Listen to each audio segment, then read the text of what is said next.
नमस्कार दोस्तों, capital of learning YouTube channel में आप सभी का स्वागत है। इस वीडियो में हम टेस्ट 8 आप लोगों के लिए लेके आए हैं, जो कि एग्ज़ाम की दृष्टि से बहुत ही महत्वपूर्ण होगा। तो वीडियो के अंत तक बने रहिएगा। इसमें जो भी क्वेश्चन रहेगा उससे रिलेटेड मैं कुछ फैक्ट भी बताऊंगा, जो कि एग्ज़ाम की दृष्टि से बहुत ही इंपॉर्टेंट है। चलिए इस वीडियो को शुरू करते हैं। पहला क्वेश्चन आपके लिए, मुंडकोपनिषद किससे संबंधित है? तो ऑप्शन बताइए, ऋग्वेद से, वेद से, अथर्ववेद से या सामवेद। तो मुंडकोपनिषद किससे संबंधित है? ये अथर्ववेद से संबंधित है। अथर्ववेद में जादू टोना इससे संबंधित इसमें लिखे गए हैं। और अगर बात करते हैं मुंडकोपनिषद में क्या उल्लेखित किया गया है, तो मुंडकोपनिषद में जो सारनाथ स्थित सत्यमेव जयते लिखा गया है वो यही मुंडकोपनिषद से लिया गया है। और यहाँ पर अगर बात करते हैं ऋग्वेद, तो ये सबसे पुराना ऋग्वेद है और वेदों में ये सबसे पुराना है। और इसमें अगर मंडल की बात करते हैं तो 128 मंडल हैं।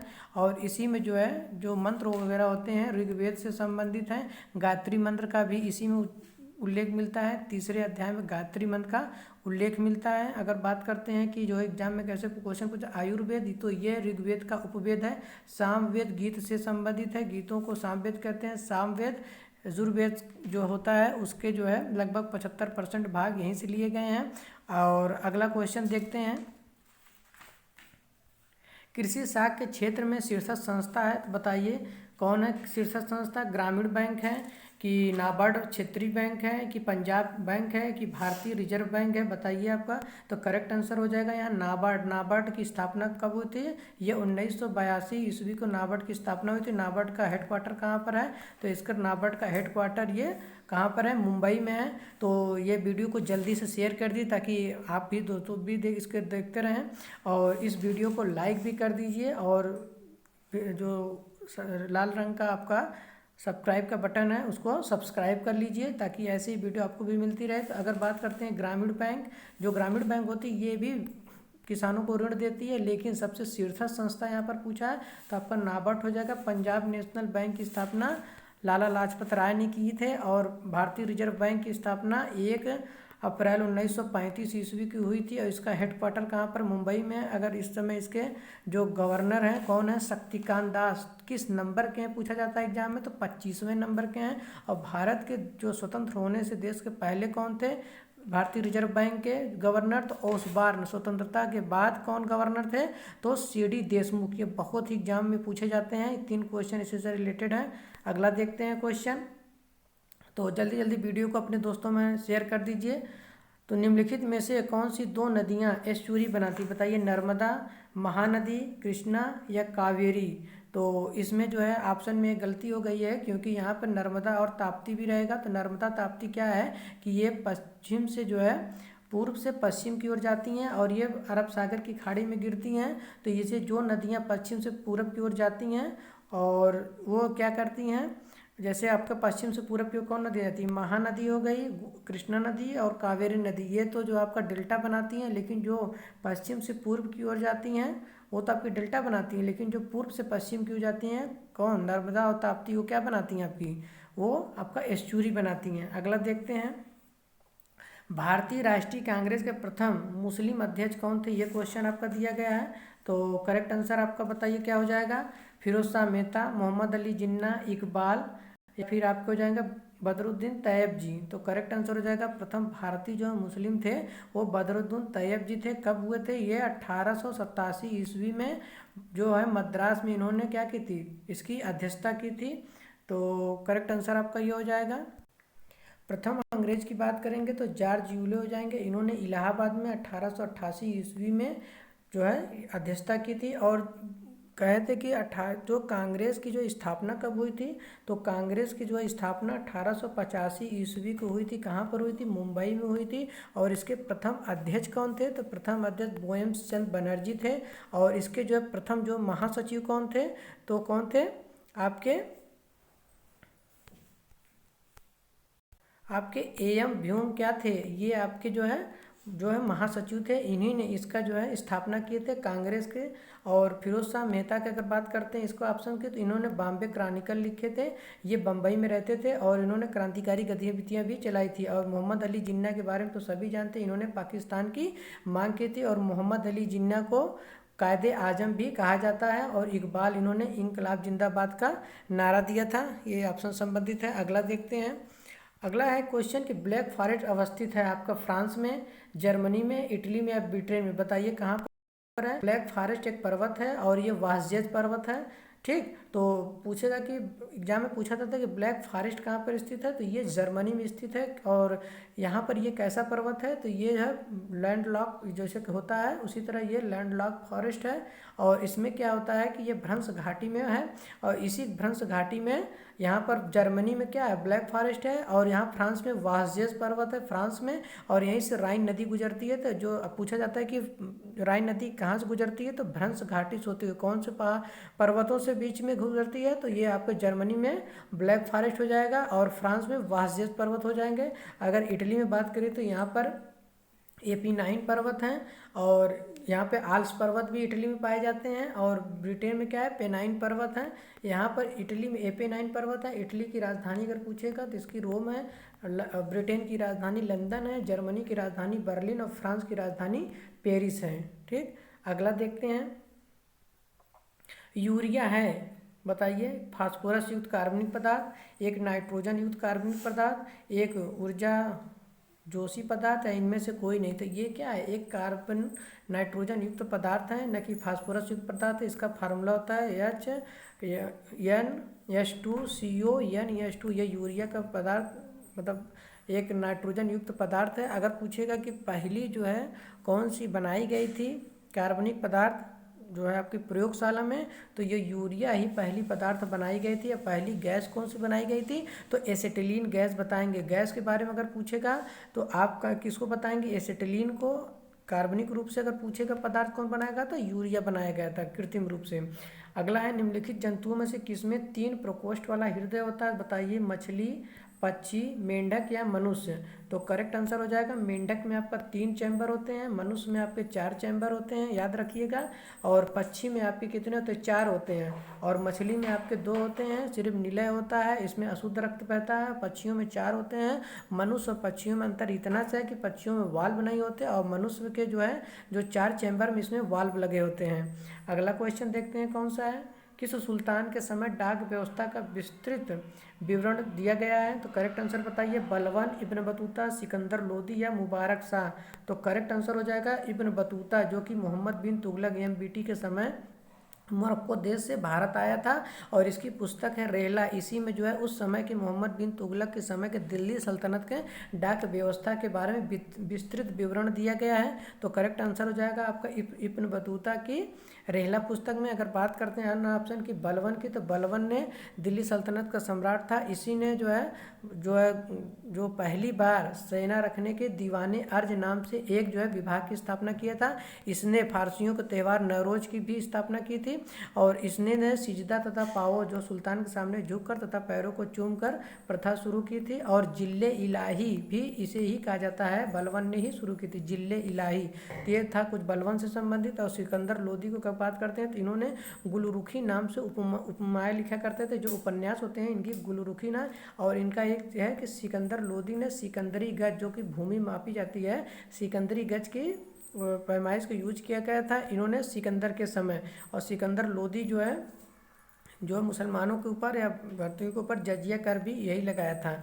अगला देखते हैं कौन सा था, मुबारक शाह। मुबारक शाह की अगर बात करते हैं तो इसी ने अपने आप को क्या घोषित किया था, इसने अपने आप को खलीफा घोषित किया था, मुबारक शाह। अगला देखते हैं क्वेश्चन, भारत की सबसे ऊंची पर्वत चोटी कौन है, बताइए। भारत की सबसे ऊंची चोटी कामेट है, या नंदा देवी है, केविन केटू या नंगा पर्वत। तो करेक्ट आंसर हो जाएगा आपका केविन, इसको कहते हैं गार्डविन आस्टिन या केटू, जो कि भारत की सबसे ऊंची पर्वत शिखर है। ये कहाँ पर है, जम्मू कश्मीर के सियाचिन जो ग्लेशियर है उसी के पास में ये कामेट जो है गार्डविन आस्टिन है। कामेट कहाँ पर है, कामेट आपका जो है उत्तराखंड में, नंदा देवी भी उत्तराखंड में, नंगा पर्वत भी जम्मू कश्मीर में है। नंदा देवी पर्वत और नंगा पर्वत अलग है। नंदा देवी आपके कहाँ पर है, इसको नंदा देवी पर्वत को फूलों की घाटी भी इसी में चमोली जिले में उत्तराखंड पे, और नंगा पर्वत जम्मू कश्मीर में स्थित है। अगला देखते हैं क्वेश्चन। तो जल्दी से देखिए, इतना बड़े बड़े क्वेश्चन आप लोगों के लिए क्या है, ऐसे ही एग्जाम में सीधे क्वेश्चन पूछ लिए जाते हैं। तो जल्दी से वीडियो को लाइक और शेयर कर दीजिए अपने मित्रों में। निम्नलिखित में से कौन सा भारत का सर्वोच्च पर्वत शिखर है? देखिए बताइए, भारत का पूछ रहा है न कि विश्व का। तो एवरेस्ट, नंगा पर्वत, नंदा देवी या कंचनजंगा। अगर बात करता है कि भारत की, तो इसमें केविन केटू है नहीं, तो इसलिए आपका कंचनजंगा हो जाएगा। ये कहाँ पर है? सिक्किम राज्य में है। भारत की सबसे ऊंची चोटी, लगभग इसकी ऊंचाई 8,886 मीटर के आसपास है। और एवरेस्ट विश्व की सबसे ऊंची चोटी, इसका 8,848 हो जाएगा, और इसका 8,648 है। किसकी? कंचनजंगा की। नंदा देवी पर्वत अभी बताएं कहाँ पर? उत्तराखंड राज्य में है। और नंदा देवी कहाँ पर? उत्तराखंड में। और नंगा पर्वत कहाँ पर है? ये आपके जम्मू कश्मीर राज्य में स्थित है। ये कहाँ पर है? ये सिक्किम में है। नंदा देवी आपका उत्तराखंड में है, और नंगा पर्वत आपका जम्मू कश्मीर में है। और एवरेस्ट, जिसको चोमुलुंगा दोंगा भी कहते हैं, और ये कहाँ पे? ये आपके नेपाल में, जो कि विश्व की सबसे ऊंची पर्वत चोटी है। कौन? एवरेस्ट। ठीक, अगला देखते हैं कौन सा आपका करेक्ट आंसर हो जाएगा। ये है कि टिहरी पन बिजली कॉम्प्लेक्स कहाँ पर स्थित है? बताइए। टिहरी पन बिजली कॉम्प्लेक्स आपका निम्नलिखित किस नदी पर है? तो टिहरी मंदाकिनी नदी पर है, अलकनंदा नदी पर है, भागीरथी या धौली गंगा पर। तो करेक्ट आंसर हो जाएगा ये भागीरथी नदी पर स्थित है। और कहाँ पर है? उत्तराखंड में स्थित है। भारत की सबसे ऊंची, ये ऊंचाई पर स्थित बांध है। और अलकनंदा की बात करते हैं तो अलकनंदा कहाँ पर बहती है? उत्तराखंड में है। और मंदाकिनी नदी के किनारे कौन सा? केदारनाथ मंदाकिनी नदी के किनारे है। धौली गंगा और विष्णु गंगा जब जहाँ मिलती हैं तो वहाँ पर विष्णु प्रयाग बनता है। और अलकनंदा और भागीरथी जहाँ पर मिलती है वहाँ पर देव प्रयाग बनता है। और अलकनंदा मंदाकिनी जहाँ पर मिलती हैं वहाँ पर क्या बनता है? नंद प्रयाग बनता है। तो यहाँ पर 5 प्रयाग कहाँ पर बनते हैं? 5 प्रयाग आपका उत्तराखंड में बनता है। और 1 प्रयाग आपका कहाँ बनता है? आपका इलाहाबाद में। जब गंगा नदी और यमुना नदी मिलती हैं तो वहाँ पर क्या होता है? प्रयागराज। इसको आप लोग अच्छे से याद करिएगा, एग्जाम में हमेशा पूछा जाता है। चंद्रमा के प्रकाश को पृथ्वी पर आने में कितना समय लगता है? ये सूर्य से नहीं पूछ रहा है कि सूर्य से कितना समय आने में लगता है, ये पूछ रहा है कि चंद्रमा से पृथ्वी पर आने में कितना समय लगता है, न कि सूर्य से पूछ रहा है। ठीक, तो कन्फ्यूजन मत क्रिएट करिएगा। चंद्रमा के प्रकाश को पृथ्वी पर आने में कितना समय लगता है? 8 मिनट, 1.3 सेकंड, 5 सेकंड या 8.3 मिनट। तो करेक्ट आंसर हो जाएगा, चंद्रमा का जो प्रकाश पृथ्वी तक आने में 1.3 सेकंड लगता है। और सूर्य से पृथ्वी तक आने में कितना समय लगता है? वो 8.3 मिनट का समय लगता है। अगला देखते हैं। भारतीय संविधान के किस भाग में पंचायती राज से संबंधित प्रावधान है? तो बताइए, आपका भाग 6 में, भाग 7 में, भाग 8 में या भाग 9 में। तो करेक्ट आंसर हो जाएगा पंचायती राज व्यवस्था भाग 9 में है। किस अनुसूची में दी गई है? तो ये 11वीं अनुसूची में दी गई है। किस अनुच्छेद में है? तो 243 अनुच्छेद किससे संबंधित है? पंचायती राज व्यवस्था से। भाग 8 किससे संबंधित है? भाग 8 आपका जो है अनुसूची से, जो इसमें आपका भाषा से संबंधित है। और भाग 7 में केंद्र राज्य संबंध है। और अगला देखते हैं आपका क्वेश्चन। 73वां संविधान संशोधन किससे संबंधित है? बताइए। राष्ट्रपति के महाभियोग से, शैक्षणिक संस्थाओं की सीटों से, चुनाव आयोग के संरक्षण की नियुक्ति से, या फिर पंचायती राज प्रणाली से। तो करेक्ट आंसर हो जाएगा 73वें संविधान संशोधन द्वारा पंचायती राज व्यवस्था को संवैधानिक दर्जा दिया गया था। कब? 1993 में 73वें संविधान संशोधन द्वारा। अभी पंचायती राज व्यवस्था किस भाग में है? तो भाग 9 में। किस अनुसूची में? तो अनुसूची 11 में इसको दिया गया। और किस अनुच्छेद में? तो 243 अनुच्छेद में पंचायती राज व्यवस्था है। पंचायती राज दिवस कब मनाया जाता है? तो ये मनाया जाता है 24 अक्टूबर को। पंचायती राज व्यवस्था, पंचायती राज व्यवस्था पहली बार किस राज्य में लागू हुआ था? तो राजस्थान राज्य में लागू हुआ था। तो 2 अक्टूबर 1959 ईस्वी को लागू हुआ था। राजस्थान के नागौर में पहली बार पूरे राज्य में कब लागू हुआ था? तो ये आंध्र प्रदेश में लागू हुआ था 1959 ईस्वी में। अगर राज्य के एक जिला पूछेगा तो नागौर, अगर पूरे राज्य में पूछेगा एग्जाम में तो आपका आंध्र प्रदेश। ऐसे ही क्वेश्चन लिंक करके आप याद करेंगे। दिन भर में आप 10 क्वेश्चन करिए, लेकिन उससे आप 100 बनाइए। एक क्वेश्चन से 10 क्वेश्चन लिंक करके बनाइए। ज़्यादा पढ़ने की ज़रूरत नहीं है कि 100 क्वेश्चन पढ़ें और 10 आपको याद है, नहीं, 10 पढ़िए, उससे 100 क्वेश्चन को लिंक करके ऐसे ही याद करिए।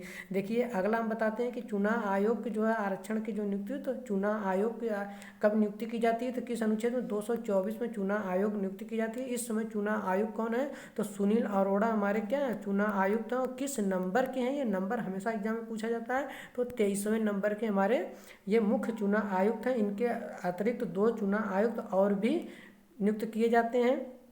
शैक्षणिक संस्थाओं की अगर सीटों से बात करें तो ये राष्ट्रपति के ऊपर है कि किस शैक्षणिक संस्थाओं की सीटों से बढ़ा सकते हैं या घटा सकते हैं। और राष्ट्रपति के ऊपर महाभियोग की अगर बात करते हैं तो 61 अनुच्छेद में राष्ट्रपति पर महाभियोग लगाया जाता है, और 60 अनुच्छेद 60 में इनका क्या है, इनको जो है शपथ दिलाया जाता है। और राष्ट्रपति का उल्लेख हमारे किस अनुच्छेद में किया गया, तो अनुच्छेद 52 किससे है, राष्ट्रपति से संबंधित, भारत में एक राष्ट्रपति होगा। और अगला क्वेश्चन देखते हैं, पित्त निम्न में से किसके द्वारा पैदा किया जाता है, बताइए। पित्त यकृत के द्वारा, अमाशय के द्वारा, अग्नाशय के द्वारा या ग्रहणी के द्वारा।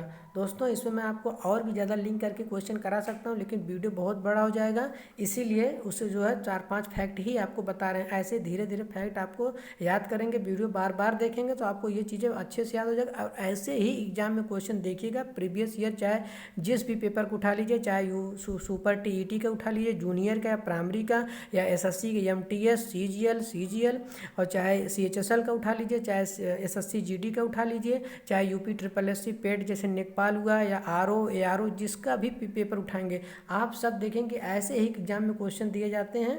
तो अगला देखते हैं, आप बताइए, यकृत है, अमाशय है, अग्नाशय या ग्रहणी है। तो पित्त रस का स्रावण कहाँ से होता है, यकृत होता है। यकृत में 500 क्रियाएं होती हैं जो कि हमारे, और ये यकृत जो है हमारे शरीर की सबसे बड़ी ग्रंथि है। अगर एग्जाम में ऐसे ही भी क्वेश्चन पूछा था कि एग्जाम की सबसे बड़ी अंतःस्रावी ग्रंथि, तो वो थायराइड हो जाएगी, और सबसे बड़ी ग्रंथि तो ये हो जाती है यकृत हो जाएगी। अगर बात करते हैं अमाशय की, तो अमाशय में क्या होता है, प्रोटीन का पाचन शुरू होता है। यहाँ पर प्रोटीन किस में विभक्त हो जाता है, प्रोटीन जो है पेप्टाइड बॉन्ड में विभक्त हो जाता है। और अग्नाशय की बात करें तो इसमें 2 नलिकाएं होती हैं, एक नलिका विहीन होती है, एक नलिका युक्त होती है, इसलिए इसको 2 नलिका युक्त जो है कहा जाता है। अग्नाशय से ही बीटा कोशिकाओं से इंसुलिन का स्राव होता है, और अल्फा कोशिकाओं से ग्लूकोकान का स्रावण होता है। इंसुलिन की कमी से जो है मनुष्य में कौन सा रोग हो जाता है, तो मधुमेह, जिसको क्या कहते हैं, डायबिटीज रोग भी कहते हैं। ये बहुत ही इंपॉर्टेंट है। मधुमेह रोग किसके कारण होता है, इंसुलिन की कमी के कारण होता है। कहाँ से ये निकलता है,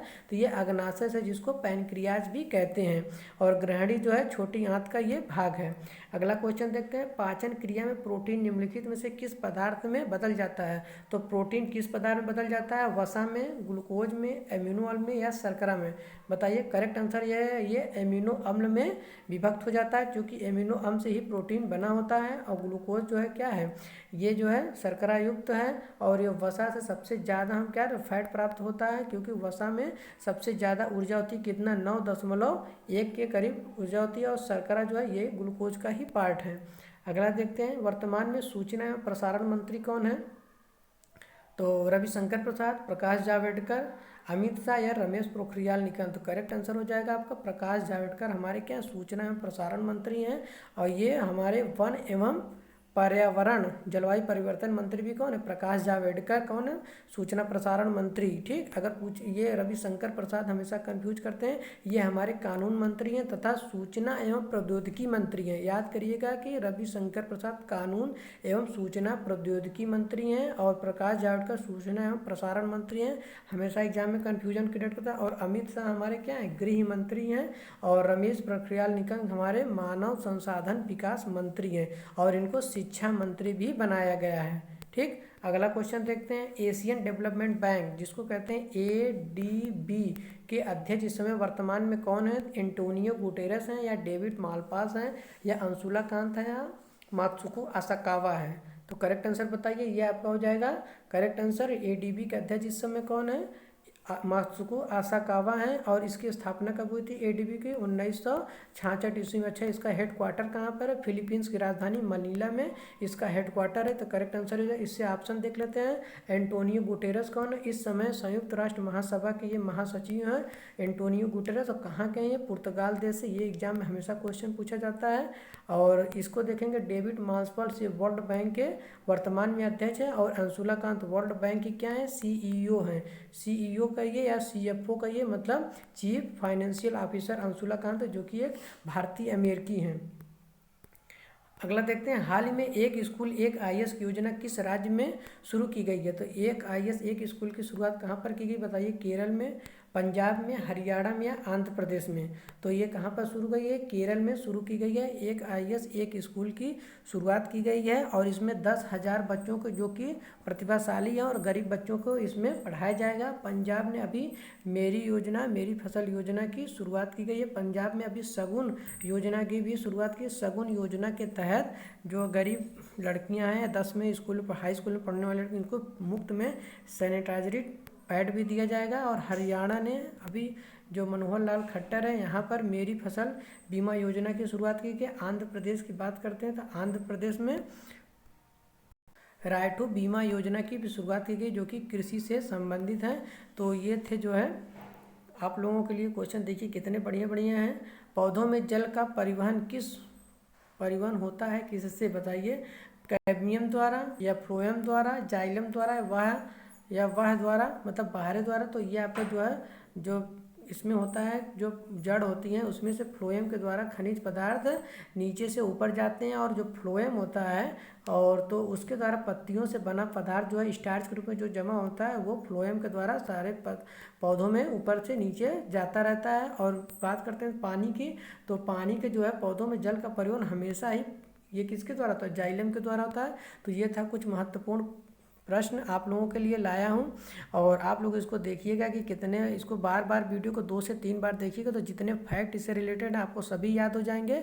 उम्मीद करता हूं कि ये वीडियो आपको बहुत ही अच्छा लग रहा होगा और ये वीडियो अपने मित्रों में भी शेयर करते रहिएगा ताकि हमको भी मोटिवेशन मिलता रहे।